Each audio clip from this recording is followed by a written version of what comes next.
નમસ્કાર મિત્રો. તો મારા આગલા વિડીયોની અંદર આપણે જોયું હતું કે સાદા વર્તમાન કાળનો ઉપયોગ કેવી રીતે થાય છે, સાદા વર્તમાન કાળના કીવર્ડ્સ કયા કયા છે, સાથે સાથે આપણે સાદા વર્તમાન કાળનું અનુમાન એટલે કે વાક્યો કેવી રીતે બનાવે એ પણ આપણે જાણ્યું.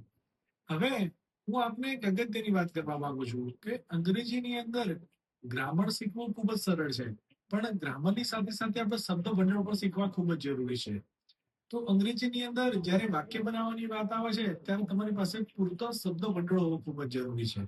તો જ્યારે કોઈ પણ વાક્ય બનાવવું હોય તો વાક્યનું પહેલા અંદર કયો શબ્દ ક્રિયાપદ વપરાયો છે એ જાણવું જરૂરી છે. તો સામાન્ય રીતે કોઈ પણ શબ્દને આપણે યાદ રાખીએ તો એ શબ્દોનું પહેલા આપણે મૂળરૂપ યાદ રાખવાનું છે, અને મૂળરૂપ યાદ રાખ્યા પછી એનું ભૂતકાળનું રૂપ કયું થાય છે, એનું ભૂતપૂર્વ કયું થાય છે વગેરે પણ આપણે યાદ રાખવાનું હોય છે. તો જ્યારે કોઈ વિદ્યાર્થી મારા ત્યાં એડમિશન લે છે અને એ અંગ્રેજી શીખવા આવે છે તો સૌપ્રથમ એમને હું મારી પાસે રહેલા 5 પેજ તૈયાર કરાવું છું. એ 5 પેજ દ્વારા એ લોકોને સામાન્ય રોજબરોજમાં જરૂરી શબ્દ ભંડોળની પૂર્તિ થાય છે. તો જ્યારે અંગ્રેજીની અંદર કોઈ પણ શબ્દ યાદ રાખીએ તો પહેલાના મૂળ રૂપ એટલે કે ગો એટલે કે જવું, તેનું ભૂતકાળનું રૂપ થાય છે વેન્ટ એટલે કે ગયો, અને એનું ભૂતપૂર્વ થાય છે ગોન એટલે કે ગયેલો.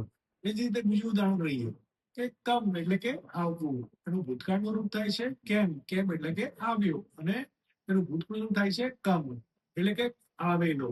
એ જ રીતે બીજું ઉદાહરણ છે કે લઈએ કે સિંગ એટલે કે ગાવું, તેનું ભૂતકાળનું રૂપ થાય છે સેંગ અને એનું ભૂતપૂર્વ થાય છે સન.